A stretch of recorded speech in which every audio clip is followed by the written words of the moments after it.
안녕하십니까. 반갑습니다. 이번 시간에는 1급 시험 응시 자격에 대해서 같이 살펴보고자 합니다. 앞 시간에 다음 영상은 1급 사회복지사 1급 시험의 특징을 업로드하려고 준비를 하던 차에 1급 특징보다는 1급 시험의 응시 자격을 먼저 준비하는 것이 맞겠다, 순서상 맞겠다라고 생각해서 다음 영상과 이번 영상을 순서를 좀 바꿨습니다. 그래서 이번 영상은 1급 시험 응시 자격에 대해서 간단하게 살펴보고, 다음 영상에서 1급 사회복지사 1급 시험의 특징과 또 시험 공부 방법을 다음 영상에 업로드하도록 하겠습니다. 자, 2024년 제22회 사회복지사 1급 시험을 준비하고자 하시는 여러분들 중에 혹시 나는 1급 시험 응시 자격이 되는가 라고 의심 드는 분들은 영상을 통해서 살펴봐 주시면 좋겠습니다. 사회복지사 1급 응시 자격 반드시 확인하고 준비해야 할 것 같습니다. 제가 1급 유튜브 촬영해서 업로드한 지도 이제 3년차, 4년차가 되어지고 있는데요. 그 순간순간 매해마다 항상 문의 오는 전화가 있어요. 교수님, 저 시험 합격했는데 필수 과목을 이수를 못해서요. 이번에 내년에 다시 시험 봐야 될 것 같아요. 라고 이렇게 문자 오시거나 전화 오시는 분들도 있었고, 원래도 한 분이 자기가 그 요양시설에, 노인 요양시설에서 이제 일을 했다라는 거죠. 그런데 전문학사를 졸업하고 실무 경력 1년을 채워야 되는데 이게 사회복지사로 채용된 게 아니기 때문에 경력 인정이 안 된다라는 거예요. 그래서 이분이 여기저기 막 알아보면서 이분은 다행히도 한국 사회복지사 협회에서 제시하는 그 조건을 충족했기 때문에 경력 1년 인정을 받았습니다. 그 내용을 담았으니 여러분들 혹시 나는 경력이 되는 거야 안 되는 거야 이런 분들은 영상 같이 살펴봐 주시고, 여러분들이 시험 준비하면서 시험을 합격했는데 또 자격증을 취득하지 못하는 이러한 앞 케이스와 같은 분들이 더 이상 발생하지 않았으면 좋겠습니다. 합격을 했는데 자격을 취득하지 못하는 경우가 매해마다 제 채널을 구독하고 있는 사람 중에서도 매해마다 발생하고 있으니 이거 심각한 일이다. 그래서 올해는 그 시험 자격 조건에 대해서 먼저 설명하는 것이 좋겠다라고 생각이 되어서 영상을 촬영하고 있습니다. 우선 시험을 보는 사람은 크게 두 가지로 나눌 수 있을 것 같아요. 첫 번째는 4년제 이상 졸업 예정자, 졸업 또는 졸업 예정자인 경우죠. 이 경우에는 이수 과목을 확인해야 될 것 같아요. 졸업 예정자인 경우는 졸업했으면 상관이 없죠. 그러나 졸업 예정자는 이수 과목이 부족해서 나는 졸업할 거야 라고 생각했는데 실제로 졸업하지 못하는 경우들이 발생하고 있습니다. 그래서 4학년 사회복지과 전공을 하고 4학년 졸업을 한 학생, 또 4년제를 졸업했고 사회복지 2급을 취득한 경우 여기에 해당됩니다. 반면에 2급을 보유하고 경력 1년 이상 조건을 충족해야만이 시험 자격이 되는 분들도 있는 거죠. 이런 경우는 반드시 경력 인정 여부를 여러분들이 사전에 체크해서, 공부하기 전에 체크해서 조건이 되는지를 확인하고 이제 열공하셔야 되겠다라는 말씀 전해드립니다. 1급 국가시험 응시 기준에서 최종 학력이 전문학사인 경우, 쉽게 말해서 전문대를 졸업하신 2년제를 졸업하신 경우에는 잘 봅시다. 전문학사 학위 취득 시 2급 자격증 취득 후에 시험 당일까지, 여기에 보니 우리가 큐넷에 들어가 보니 여기는 2월 말일까지라고 돼 있는데 한국사회복지사협회 자격 취득 설명해 보면 시험 당일까지예요. 반드시 기억합시다. 자격증을 취득한 날부터 시험 당일까지 경력이 1년 이상이라야 됩니다. 시험 당일까지예요. 2월 말까지가 아니라 시험 당일까지 1년 이상의 사회복지 사업 실무 경력, 이게 중요해요. 사회복지 사업의 실무 경험이 있다. 이 부분을 해석을 해야 되는데 이 부분에 대한 해석에 대해서 많은 사람들이 착각하고 있는 게 뭐냐면 나는 사회복지시설에서 1년 이상 일을 했어 라고 하면 그 사람은 사회복지사업 실무 경험이 인정이 되느냐? 그렇지 않다라는 거예요. 그래서 이 내용에 대해서 PPT 다음 장에 설명을 하도록 하겠습니다.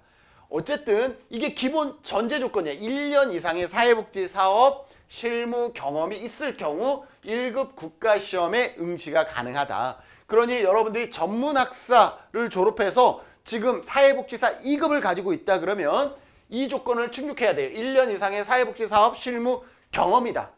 자, 그러면 1년 이상의 사회복지사업 실무 경험의 범위가 어느 정도인지를 여러분들이 살펴보신 다음에 내가 해당 조건이 되는지 안 되는지를 먼저 확인하고 공부하셔야 된다.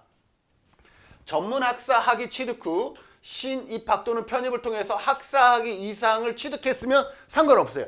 자, 전문학사에서 사회복지 학위를 취득하고 그 다음에 학사 학위 이상을 취득한 경우는 2급 자격 대상이 된 이후 바로 1급 국가시험에 응시가 가능합니다. 예를 들어서 이거예요.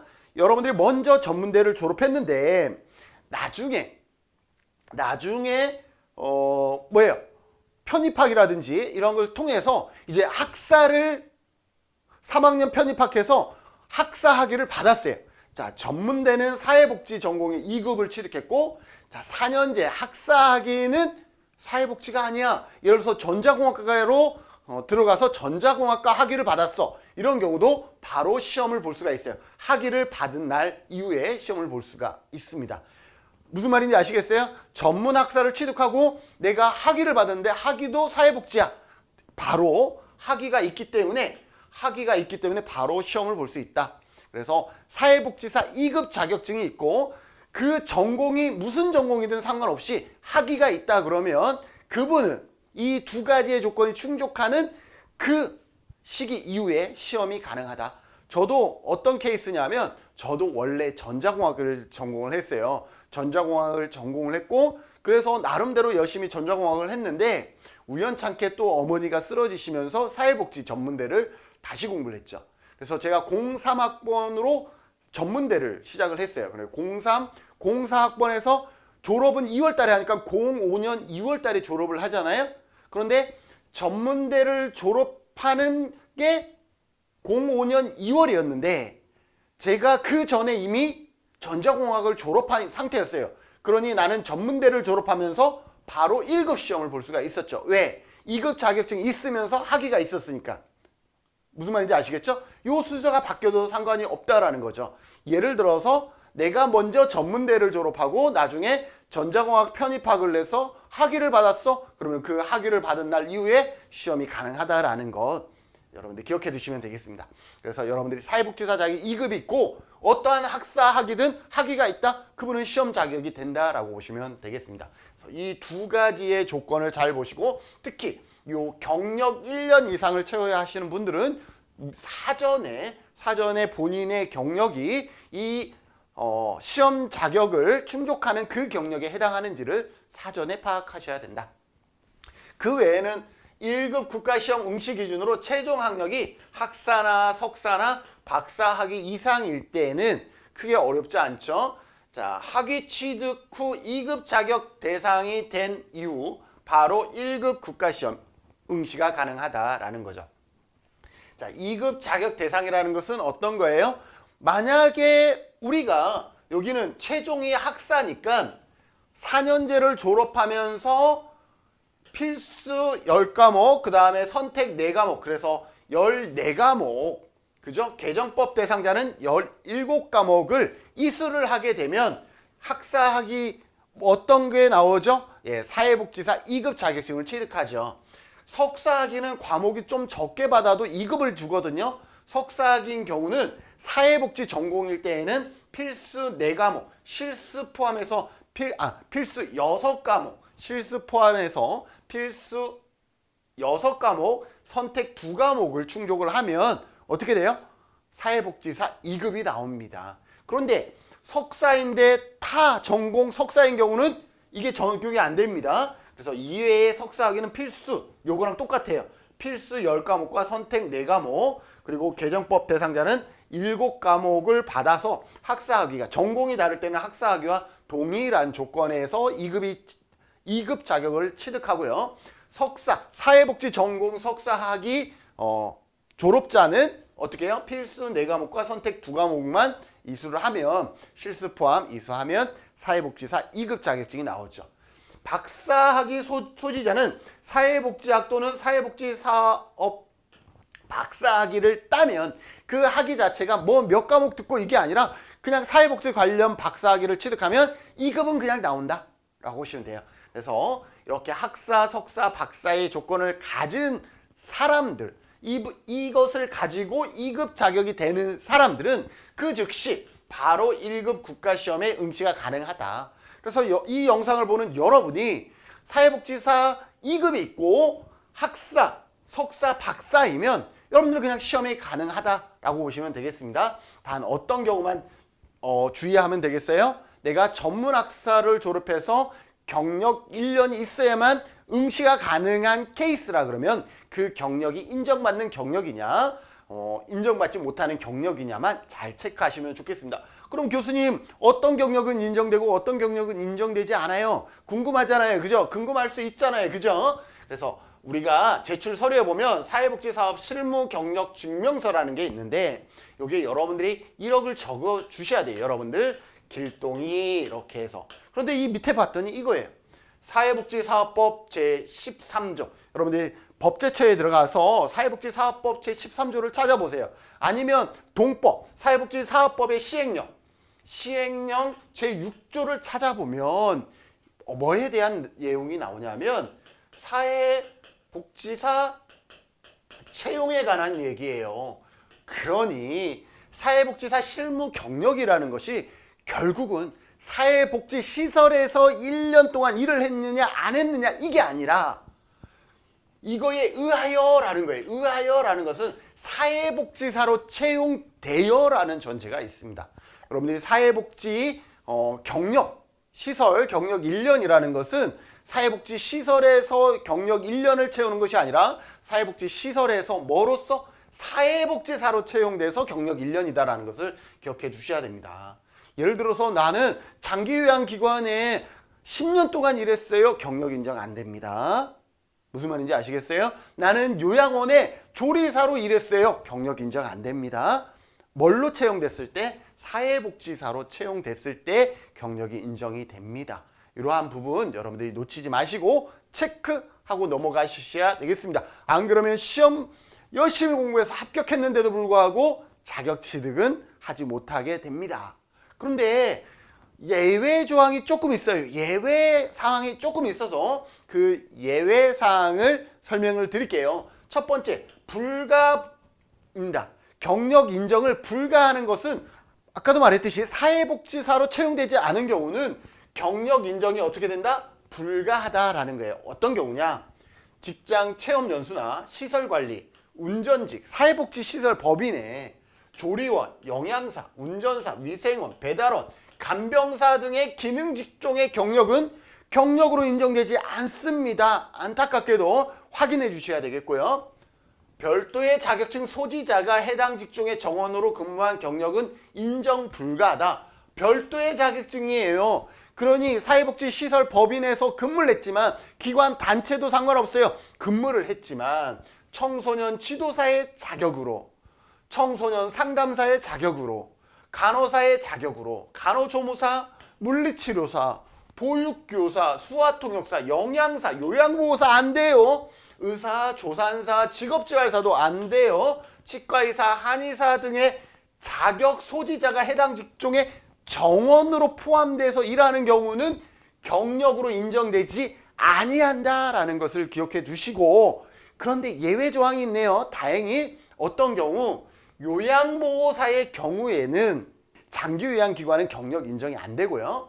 노인복지법에 의해서 설치된 기관에서 2016년 2월 29일 이전의 경력은 인정이 됩니다. 경력만 인정. 그러니까 내가 2016년에 노인복지법에 의해 설치된 예를 들어서 요양원에 2016년 이후에 10년을 일했어. 그럼 경력 인정이 안 되는 거예요. 그런데 2016년 이전의 경력은 경력 1년이 인정이 된다라는 거죠. 그래서 최근에 저한테 전화 오셨던 분이 스스로 이 내용을 잘 찾아서 경력 인정을 받았어요. 그분이 양로원에 근무를 했는데 양로원에는 사회복지사 TO가 한 명밖에 없어요. 나머지는 전부 다 요양보호사의 TO로 일을 하고 있잖아요. 그런데 다행히 그분이 오래전부터 일을 했어. 2016년 이전의 경력도 수년간 경력이 있는 거예요. 그래서 그 이전의 경력으로 인정을 받아서 이번에 자격 취득을 했대요. 얼마나 즐거운 일입니까? 그죠? 안타까울 뻔 했잖아요. 그죠? 그래서 이러한 내용 체크해 주시고, 만약에 내가 요양보호사 경력이 있는데 2016년 이후의 경력이다, 인정 안 되고요. 2016년 이전이라도 노인복지법에 의해 설치된 기관만 인정이 되는 거지, 장기요양기관의 요양보호사 경력은 인정되지 않는다라는 거 기억해 두시고, 보육교사의 경우도 2005년까지의 경력은 인정이 됩니다. 그러나 2005년 이후의 보육교사 경력은 우리가 자격 취득할 때의 1년 경력에는 포함되지 않는다, 불가하다라는 것 기억해 두시면 좋겠습니다. 자, 사회복지 실무 경험 경력 인정 분야입니다. 이번에는 인정받을 수 있는 거죠. 실제로 우리가 경력 1년을 인정받으려면 이 조건을 채워야 되는 거죠. 사회복지사업법 제2조, 여러분들 저랑 앞으로 공부하면 사회복지사업법 제2조를 볼 텐데, 사회복지사업법 제2조에는 복지 27법이 있습니다. 사회보험법을 제외한 공공부주와 사회서비스법이 여기에 다 들어가죠. 예를 들어서 노인복지법, 아동복지법, 장애인복지법, 이러한 부분들이 전부 다 여기에 들어가요. 그 법 산하, 법 안에 다양한 또 시설들이 있겠죠. 그죠? 그 다양한 법 안에 다양한 시설의 각 항목의 법률에 의하여 설치된 사회복지시설 또는 사회복지법인에서 뭐로서? 사회복지사로서 근무한 경력입니다. 사회복지사로서 근무한 경력이다. 요양보호사 안 된다라는 거예요. 기타 비영리법인 또는 비영리 민간단체에서 위탁사업 있잖아요. 이 뭐예요? 사회복지법인은 아니지만 사회복지사업을 위탁해서 하는 경우 있잖아요. 그죠? 그래서 기타 비영리법인 또는 비영리 민간단체 또는 사회복지사업을 목적으로 하는 비영리 사업을 하는 단체의 경우에 경력 인정이 가능하다라는 거예요. 비영리 법인 다 가능한 게 아니라 비영리 법인에서 사회복지 사업을 위탁받아서 할 때에는 경력 인정이 가능하다라는 거예요. 단 자격증 신청 시 이를 증명할 수 있는 서류인 법인 설립 허가증이나 비영리 민간단체 등록증 정관, 그리고 위수탁 협약서, 그죠? 시도, 시군구에서 위탁받았다라는 이러한 사업을, 사회복지사업법에 의한 이러한 사업을 위탁받았다라는 것을 어떻게 할 수 있어야 돼요? 제출할 수 있어야 됩니다. 그래서 여러분들이 그 내용들을 잘 보셔야 됩니다. 예를 들어서 시니어 클럽에서 일했다. 근데 시니어 클럽이 뭐 사단법인에서도 위탁받고 막 이러잖아요. 그죠? 그러면 그 내용을 이렇게 증명하시면 되겠다라는 것을 여러분들이 기억해 두시면 되겠습니다. 자, 여러분들 이 영상 보시고 나는 조건이 안 된다 그러면 우선 조건을 충족한 다음에 시험 준비를 하는 것이 더 좋겠죠. 왜?